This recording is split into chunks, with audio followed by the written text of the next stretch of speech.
भरोसा नहीं दिलाना चाहता, वो तो तुम्हारे भरोसे तोड़ना चाहता है, क्योंकि वे सभी गलत है। तुमने तिनके पकड़ रखे हैं डूबने के डर से, और तिनकों से कोई कभी बचा नहीं। तुम कागज की नावों में चल रहे हो, और तुम गुरु के पास जाओगे तुम्हारी नाव डुबा देगा। तुम्हें दुश्मन लगेगा कि इस आदमी ने मेरी नाव डुबा दी, लेकिन उसने तुम्हारी नाव डुबाई यही बताने को कि ये नाव तो डूबने ही वाली। कब तक तुम इसमें भटके रहोगे? उस नाव को खोजो जो कभी नहीं डूबती, और उसको तुम तभी खोजोगे जब डूबने वाली नाव से तुम्हारा छुटकारा हो जाए। छोटे बच्चे को शोभा देता कागज की नावें बहाता रहे, लेकिन आखिरी उम्र तक, बुढ़ापे तक तुम कागज की नावें बहाते हो। तुम्हारा सारा जीवन का चक्र कागज की नावों से बना है। अखबार में तुम्हारा नाम बड़े अक्षरों में छप जाए, तुम कितने प्रसन्न होते, कागज की नाव। लोग कहने लगे कि तुम बड़े अच्छे हो, तुम कैसे पुलकित होते हो, कागज की नाव। शब्द तो कागज से भी गए बीते। कागज की नाव भी थोड़ी देर बहे, प्रशंसा की नाव तो उतनी भी देर नहीं बहेगी। तुमसे कोई बिल्कुल ही अतिशयोक्ति की प्रशंसा भी करे तो भी तुम राजी हो जाते हो। ये बड़े आश्चर्य की बात है कि आदमी खुशामद को पहचान क्यों नहीं पाता। कोई तुम्हें मक्खन लगा रहा हो तो सारी दुनिया पहचान लेती, लेकिन तुम नहीं पहचान पाते। क्या कारण है? तुम किसी बुद्धू से बुद्धू आदमी को भी जाके कहो कि तुमसे ज्यादा बुद्धिमान कोई आदमी नहीं, वो भी मान लेता। क्या कारण है?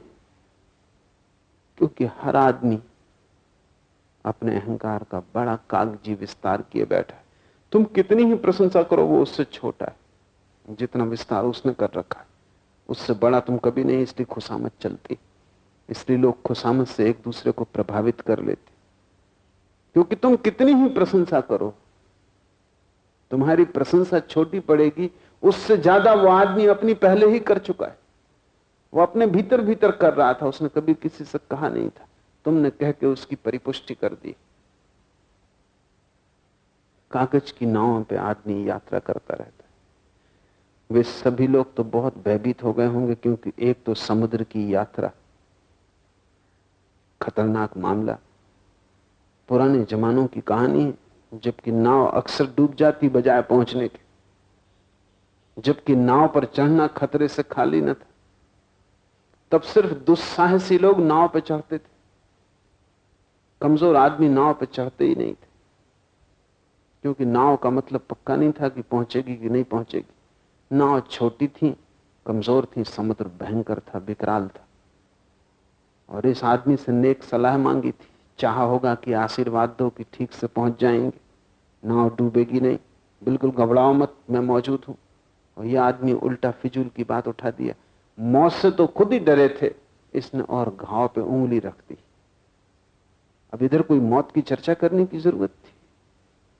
इसने बेचैनी पैदा कर दी होगी कि मौत पे ध्यान रखो, जब तक मृत्यु को जान ही ना लो।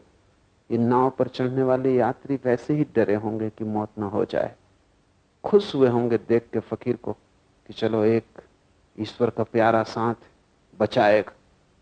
तुम अगर गुरु के पास भी जाते हो तो बचने के लिए जाते हो, मिटने के लिए नहीं जाते। और गुरु तुम्हें मिटा सकता है, बचा नहीं सकता, क्योंकि वो मिटाना ही बचाने का एकमात्र उपाय है। बड़ी अपशगुन की बात कही, कहा कि मृत्यु का ध्यान रखो, होश रखो जब तक जान ही न लो। किसी मुसाफिर को यह बात रास ना आई। ये बात अपशगुन की थी, ये करनी ही न थी। और थोड़ी ही देर बाद समुद्र में भयानक तूफान उठा, और तब तो उन मुसाफिरों को पक्का हो गया होगा कि आदमी गलत ही आदमी, इसकी ही वचन का ये परिणाम है। इसने आते ही गलत बात कह दी। आदमी इतना भयभीत है कि जिसका हिसाब नहीं। तुम्हारा रास्ता बिल्ली काट जाए तो तुम घर लौट आते, इतने डरते हो कहीं अपशगुन न हो जाए। मगर अभी तो लौटने का कोई उपाय न था, जहाज पे सवार हो गए थे। एक वैज्ञानिक समझा रहा था एक सभा में कि आदमी हो के अंधविश्वासों से मुक्त हो जाओ, जानवर भी अंधविश्वास नहीं करते, तो तुम तो आदमी हो। एक बूढ़ी स्त्री खड़ी हो गई और उसने कहा कि माफ करिए, अगर चूहे के रास्ते को बिल्ली काट जाए तो चूहा वापस लौट जाता है कि नहीं? वो बूढ़ी औरत समझ रही कि चूहा भी अंधविश्वास के कारण वापस लौट जाता है कि रास्ता। चूहा का भय तो वास्तविक है, लेकिन आदमी हो के तुम क्यों लौट जाते हो? पर डर है। शायद चूहे से सीखा होगा लोगों ने बिल्ली से डरना। जब आ गई, चारों तरफ मौत मालूम होने लगी, तूफान उठा भयानक, त्राही त्राही मच गई, नाविक और यात्री सभी घुटनों पर झुक गए और ईश्वर से जहाज को बचाने की प्रार्थना करने लगे।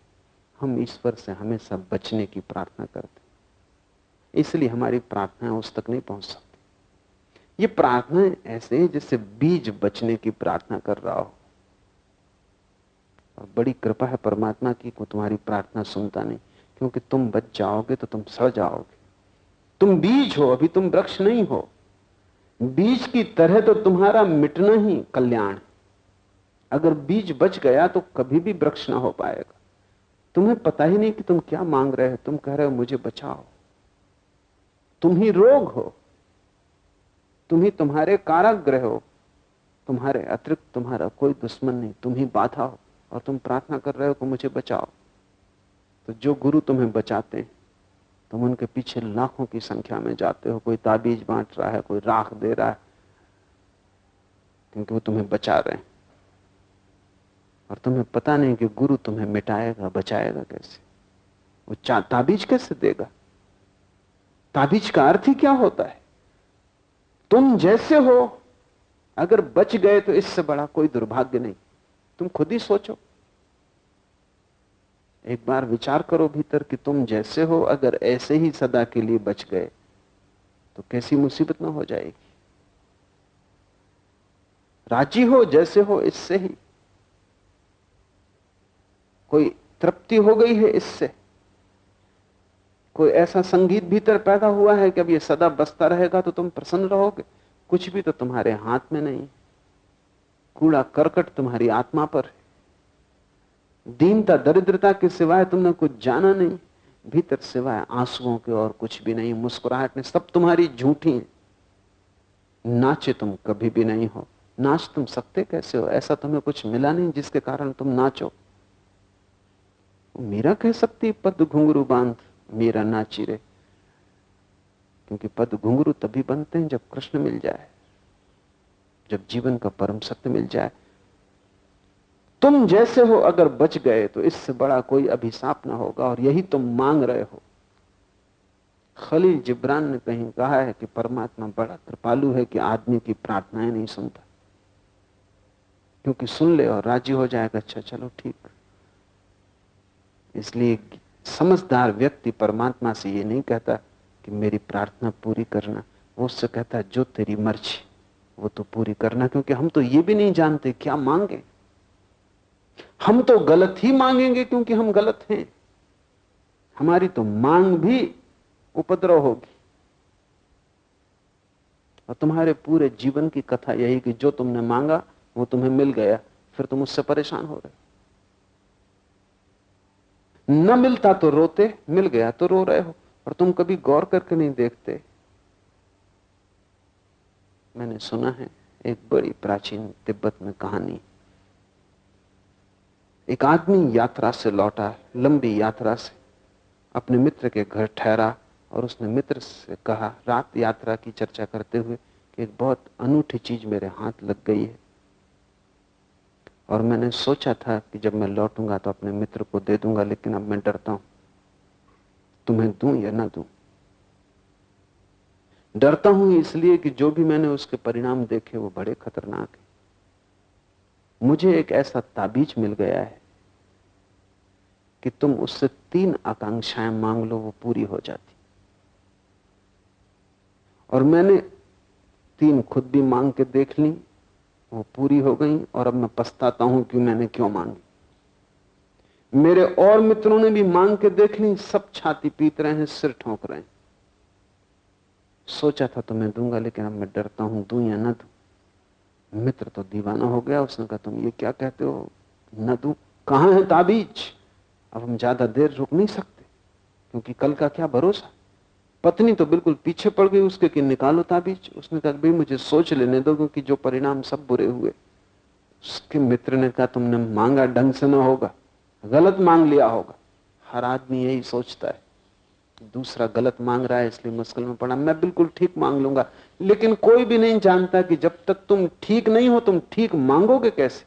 मांग तो तुमसे पैदा होगी। नहीं माना मित्र, नहीं मानी पत्नी, उन्होंने बहुत आग्रह किया तो ताबीज देके मित्र उदास चला गया। सुबह तक ठहरना मुश्किल था। दोनों ने सोचा क्या मांगे। बहुत दिन से एक आकांक्षा थी कि घर में कम से कम 1 लाख रुपया हो।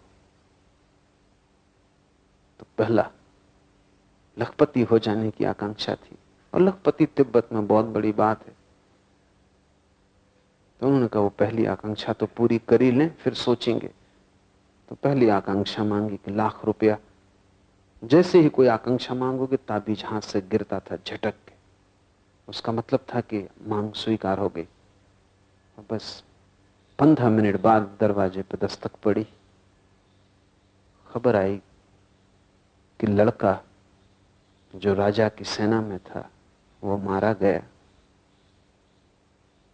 और राजा ने 1 लाख रुपए का पुरस्कार दिया।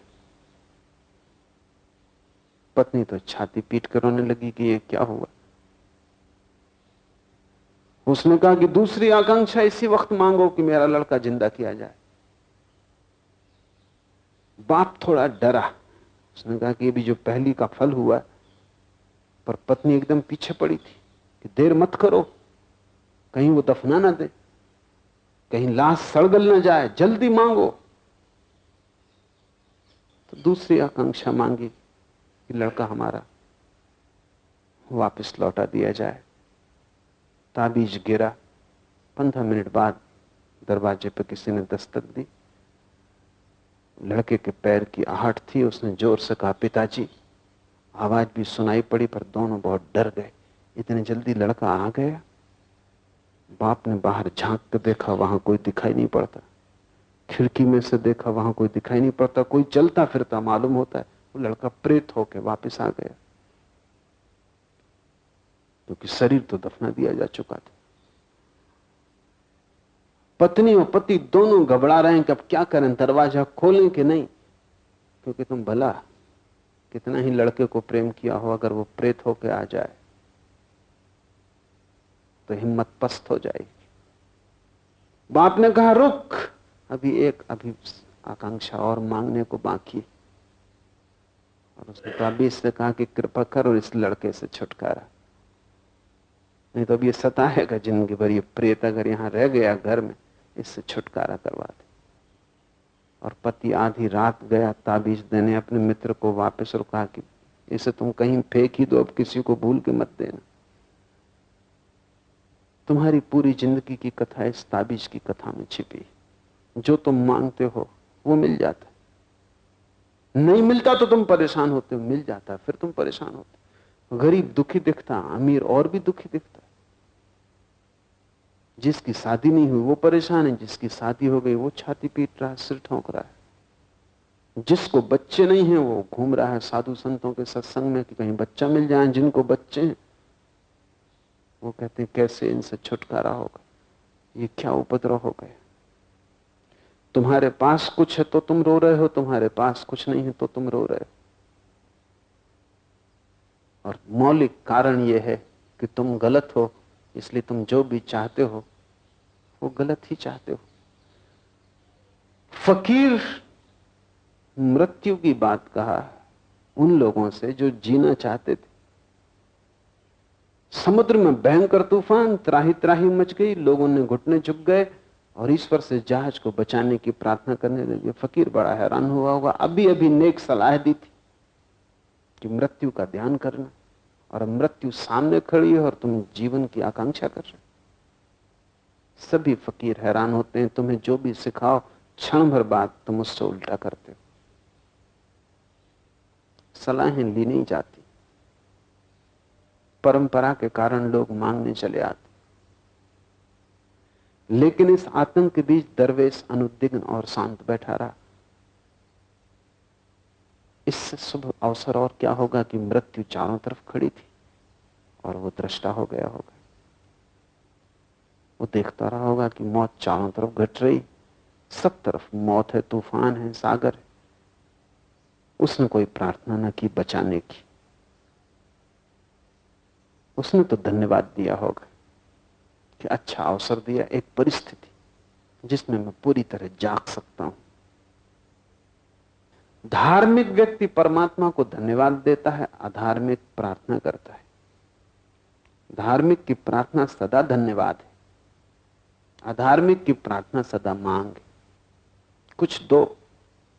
और धार्मिक की प्रार्थना सदा यह है कि तूने इतना दिया है कि मैं अनुग्रहित हूं, अब और क्या मांगना है।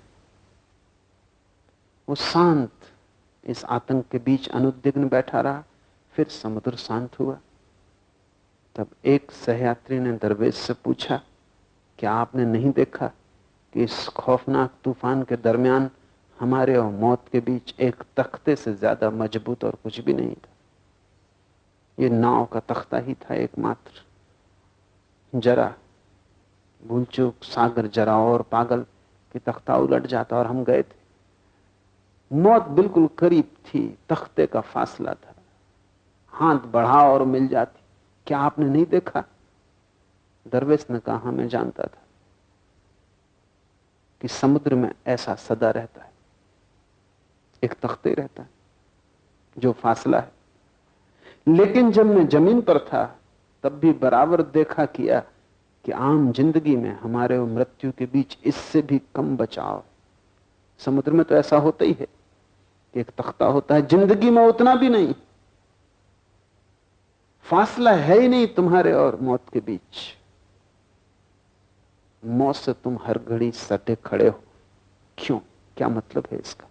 इसका मतलब है शरीर से तुम सटे खड़े हो। शरीर मरण धर्म है, तुम में और शरीर में रत्ती भर फासला नहीं। और शरीर मृत्यु है,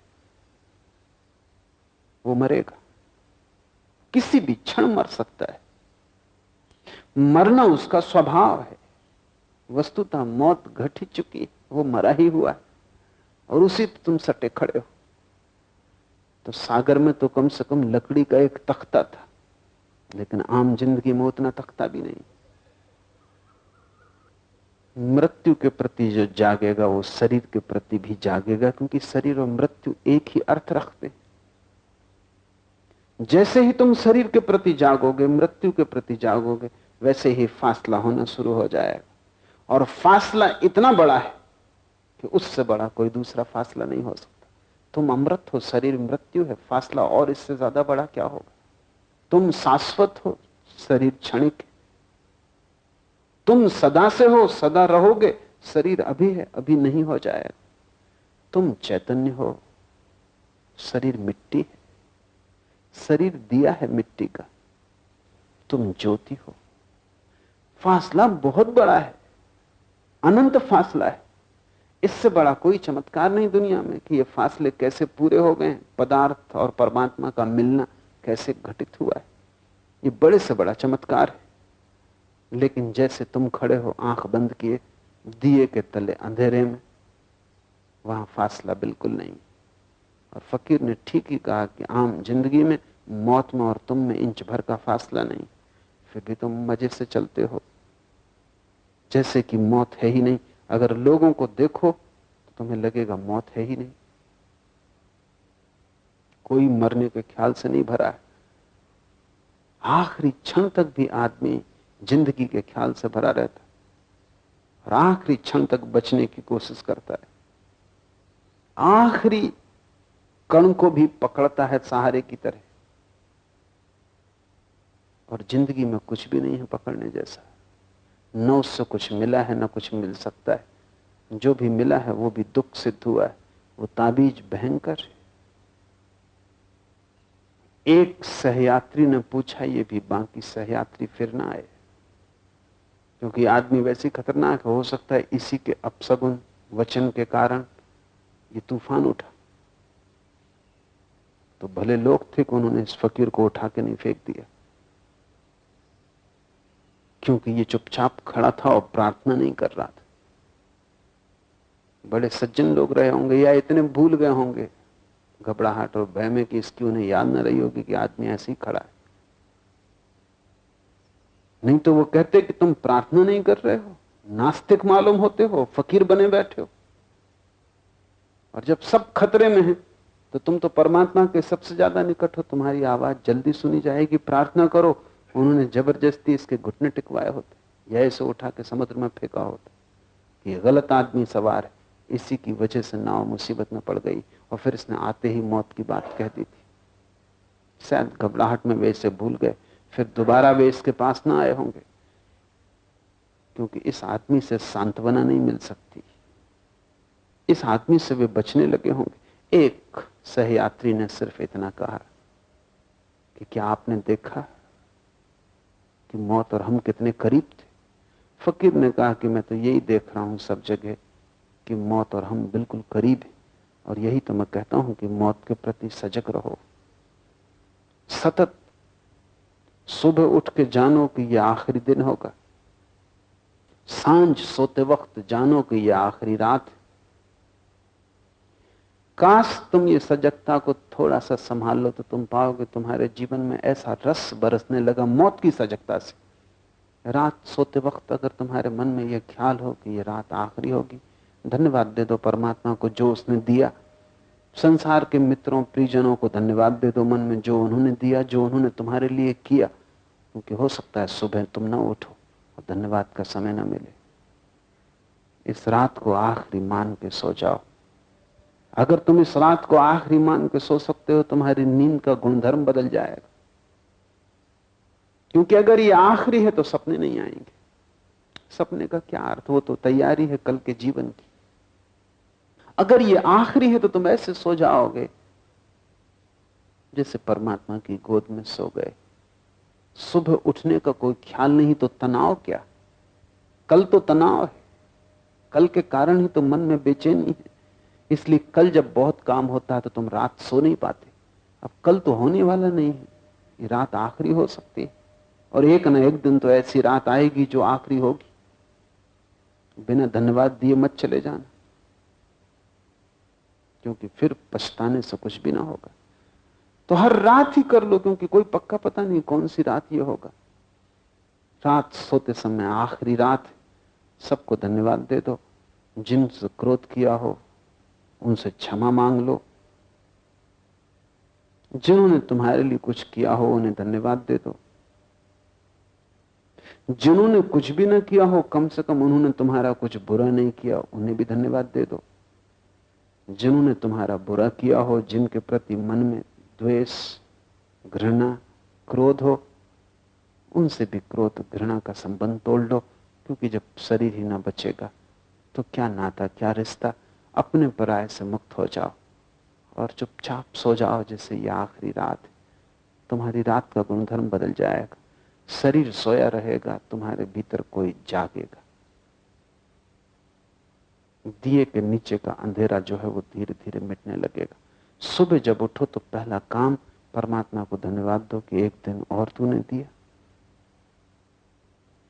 बस प्रसन्नता से, इस अनुग्रह भाव से इसे स्वीकार कर लो। रात फिर आखिरी मान के सो जाओ। प्रत्येक पल को धन्यवाद से स्वीकार करो, प्रत्येक पल को अंतिम मान के विदाई का क्षण भी समझ लो। ये तुम्हारे जीवन का सूत्र बन जाए, तुम जल्दी ही पाओगे तुम और हो गए, नए हो गए। तुम्हारे भीतर कोई दूसरा ही जन्म गया। इस बात के लिए उस फकीर ने कहा था, मृत्यु के प्रति होश रखो जब तक मृत्यु को जान ही न लो। मृत्यु का स्मरण एक दिन अमृत का दर्शन बन जाता है। आज इतना।